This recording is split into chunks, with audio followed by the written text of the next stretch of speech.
Ayer, miércoles 26 de mayo a las 10 de la mañana, en Ciudad Juárez, Maru Campos entró a las instalaciones de la Fiscalía General de la República con su equipo de abogados encabezado por Roberto Gil Suárez. Declaró como testigo sobre el operativo de la Sierra del Pinal y los agentes de la CIA y dio la cara, como dijo que haría, con el mismo fuero constitucional que la FGR ignoró cuando le envió el citatorio, con la misma determinación que mostró cuando recibió el sobre el sábado 23 y con las mismas palabras que ha repetido desde el primer día. No tengo nada que esconder. Eso fue ayer a las 10 de la mañana.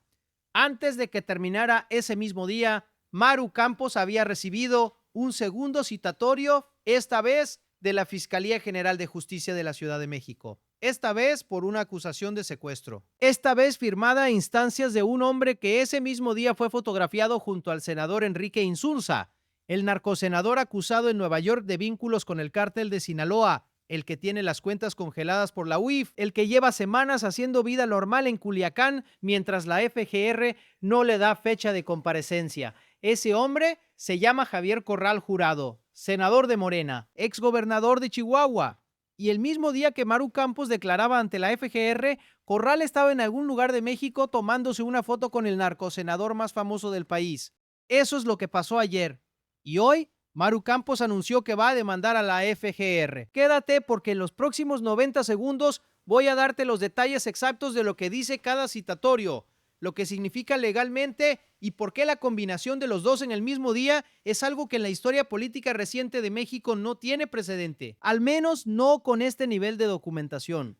El primer citatorio, el de la FGR, por el caso CIA y en Chihuahua, citaba a Maru Campos en calidad de testigo, no como imputada, no con cargos formales, como testigo para recabar su entrevista ministerial encaminada al esclarecimiento de los hechos. La distinción es importante. Un testigo tiene un estatus procesal distinto al de un acusado, puede declarar, puede negarse a ciertas preguntas bajo protección del fuero y puede salir de la diligencia sin que eso cambie necesariamente su situación legal. Y eso fue lo que ocurrió ayer. Maru Campos entró, declaró y salió.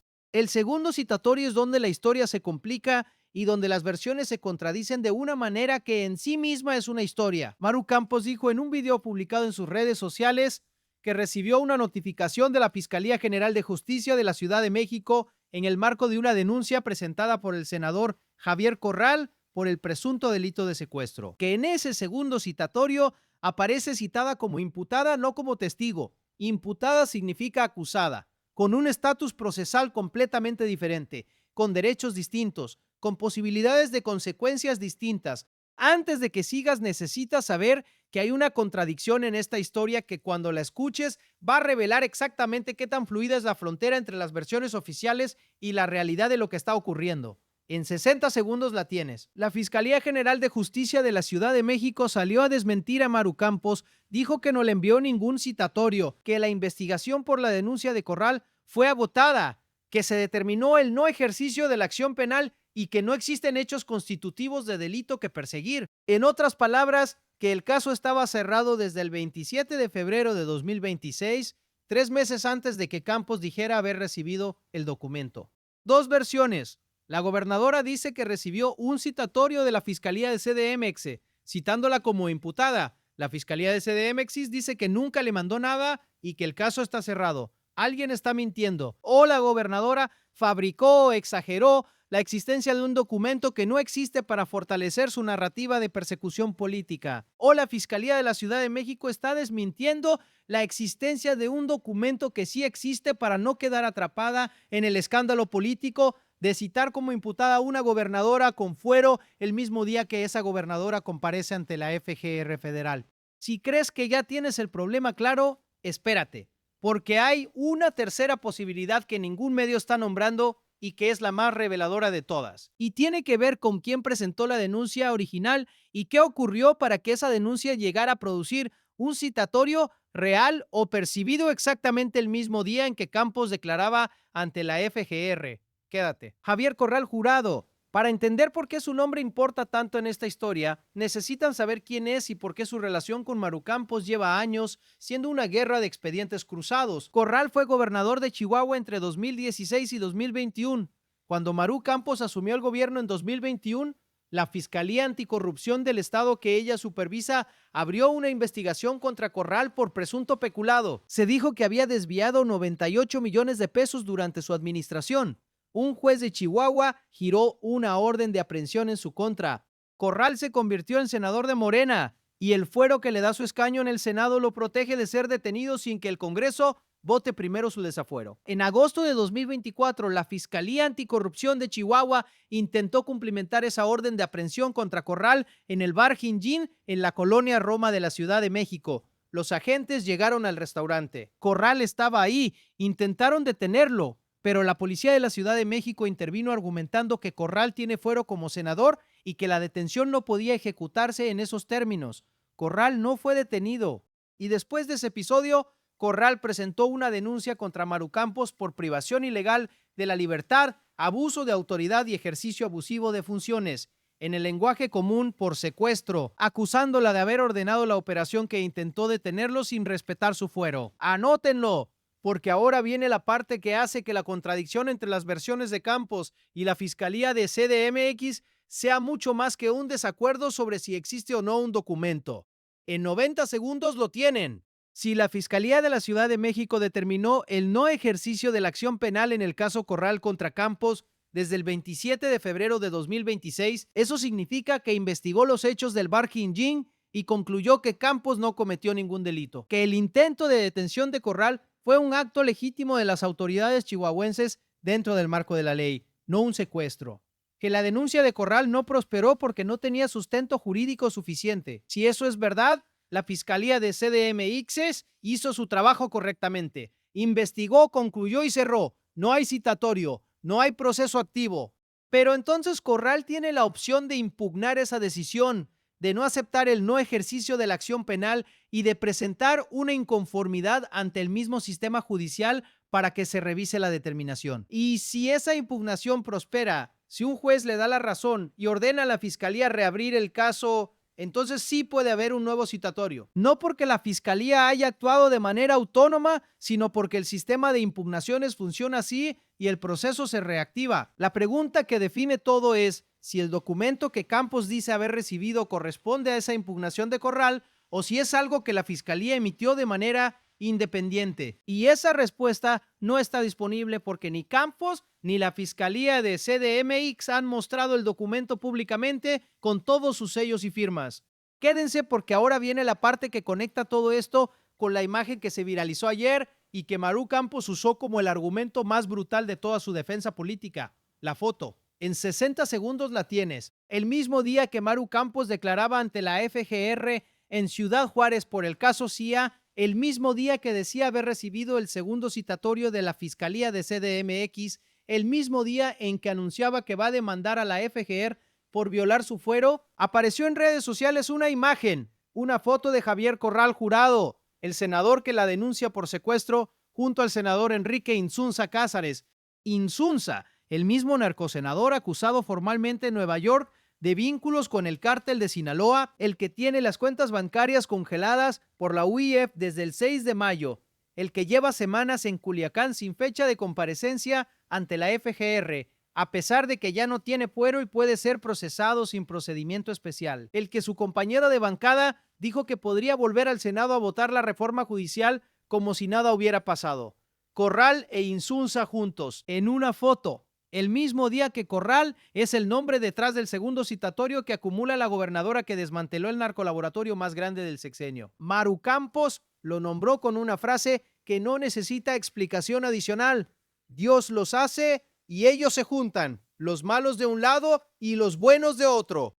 Estamos llegando al momento más importante del análisis, el que convierte toda esta acumulación de citatorios en algo que va más allá de un conflicto político entre Chihuahua y el gobierno federal. En 90 segundos lo tienen.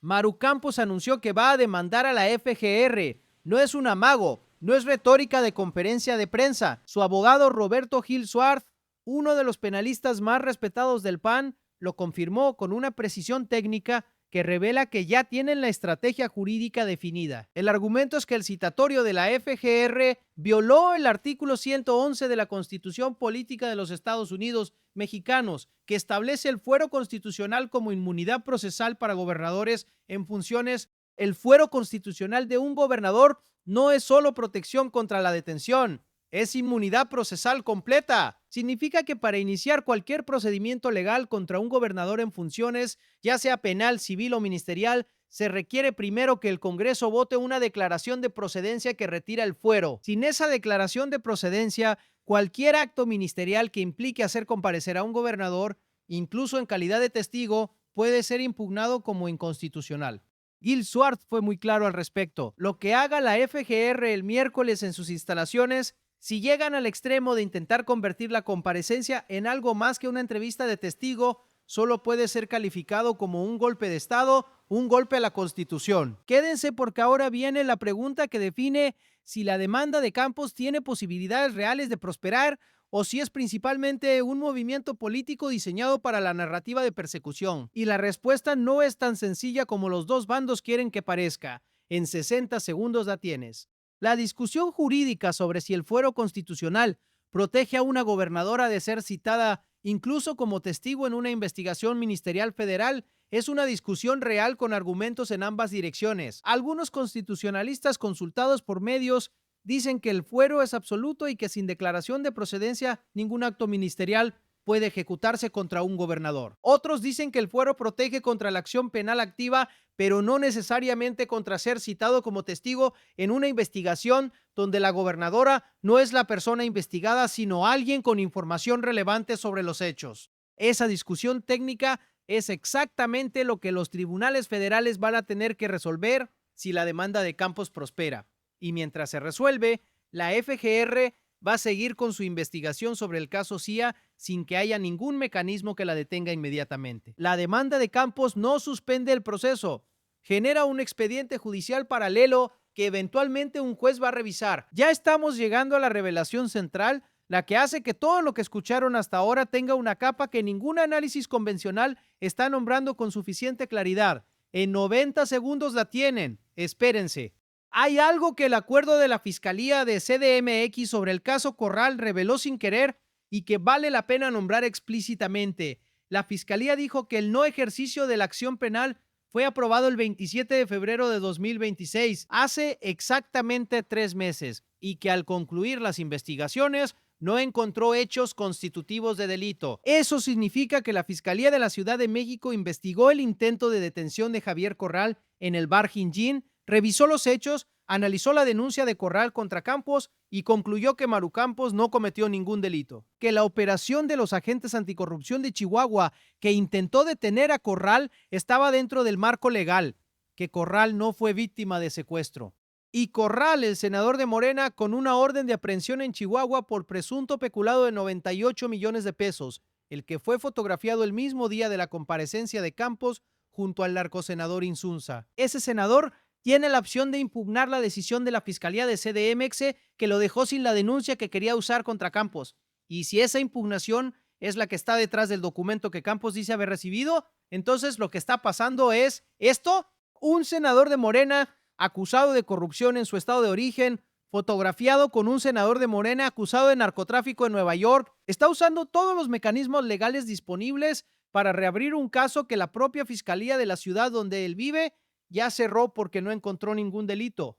La revelación que Fractura MX puede hacer hoy con toda la claridad que el cuadro completo permite es esta: lo que está ocurriendo con Maru Campos no es solo una persecución política instrumentada desde Palacio Nacional, aunque eso también está ocurriendo. Lo que está ocurriendo es algo más estructural y más preocupante. Es la demostración de que en México existe un sistema de expedientes cruzados que los actores políticos usan como arma ofensiva y defensiva de manera simultánea. Corral usa sus denuncias para presionar a Campos, Campos usa las investigaciones de su fiscalía para presionar a Corral, el gobierno federal usa a la FGR para presionar a Campos, Campos usa los tribunales para presionar a la FGR, y en el centro de todo ese laberinto de carpetas de investigación, impugnaciones, fueros, citatorios y demandas cruzadas, hay un narcolaboratorio desmantelado en la Sierra del Pinal de Chihuahua 2 agentes americanos muertos en un accidente de regreso y la pregunta que sigue sin respuesta de si lo que ocurrió ahí fue legítimo, fue ilegal o fue las dos cosas al mismo tiempo dependiendo de quién lo analice. Y hay una foto de Javier Corral con Enrique Insunza que resume todo lo que está mal con ese sistema de manera más elocuente que cualquier expediente judicial. El senador que denuncia por secuestro, a la gobernadora que combatió el narco posando con el senador que el de ojo acusa de ser parte del narco. En el mismo día, en el mismo país que dice estar construyendo un Estado de Derecho. Maru Campos dijo algo el martes que merece repetirse aquí porque captura perfectamente la paradoja. En este país, desgraciadamente, se persigue a quienes hacen su trabajo y se protege a quienes están vinculados con el narcotráfico. Dígase Javier Corral, dígase Rubén Rocha, dígase Insunza. Eso no lo dijo un analista externo, lo dijo la gobernadora del estado donde sucedió el operativo que está en el centro de toda esta historia. Y aquí viene lo que viene ahora, lo que este escándalo de los 2 citatorios y la demanda contra la FGR va a producir en los próximos días. Quédense. El PAN convocó una semana de acciones en defensa de Maru Campos que culminará con una concentración masiva en Chihuahua este fin de semana. Jorge Romero Herrera, coordinador de la bancada panista, salió a decir que Maru no está sola y que el partido respalda cada uno de sus pasos jurídicos. El PRI se sumó con Alito Moreno diciendo que lo que está ocurriendo con Campos es el único escenario donde tiene lógica perseguir a quien combate el crimen organizado y darle impunidad a quienes forman parte de él. Movimiento Ciudadano también rechazó los citatorios como instrumentalización política de la justicia. 3 partidos de oposición en la misma dirección. Eso no es común en la política mexicana, donde PAN, PRI y MCG generalmente tienen dificultades para coordinar sus posiciones. Que los 3 coincidan en defender a Maru Campos y en calificar el proceso como persecución política le da a la historia un peso que ningún comunicado de Palacio Nacional va a poder neutralizar fácilmente, porque cuando 3 partidos que compiten entre sí para los mismos votos dicen la misma cosa, no lo hacen por amistad, lo hacen porque el argumento es lo suficientemente sólido como para que cada uno de ellos calcule que apoyarlo les beneficia políticamente.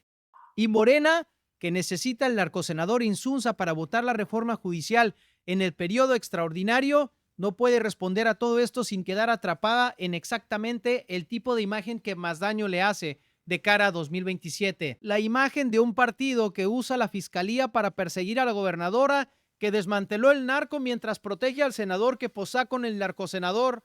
Lo que viene en los próximos días es la concentración del PAN en Chihuahua este fin de semana, la posible resolución de los tribunales sobre la demanda de Campos contra la FGR, la respuesta de Sheinbaum en la mañanera sobre la foto de Corral con Insunza y el voto de la reforma judicial en el periodo extraordinario, donde Insunza podría reaparecer como si nada después de estar fotografiado con el senador que denuncia a la gobernadora de oposición. Fractura M. Queses va a seguir cada uno de esos capítulos porque esta historia tiene más páginas por delante que las que ya se escribieron. Dime en los comentarios lo que piensas. ¿Crees que la demanda de Campos contra la FGR va a prosperar o va a ser desestimada? ¿Y crees que la foto de Corral con Insunza le va a costar algo políticamente a Morena o va a pasar sin consecuencias como tantas otras imágenes de este tipo? El debate está abierto. Escríbelo abajo.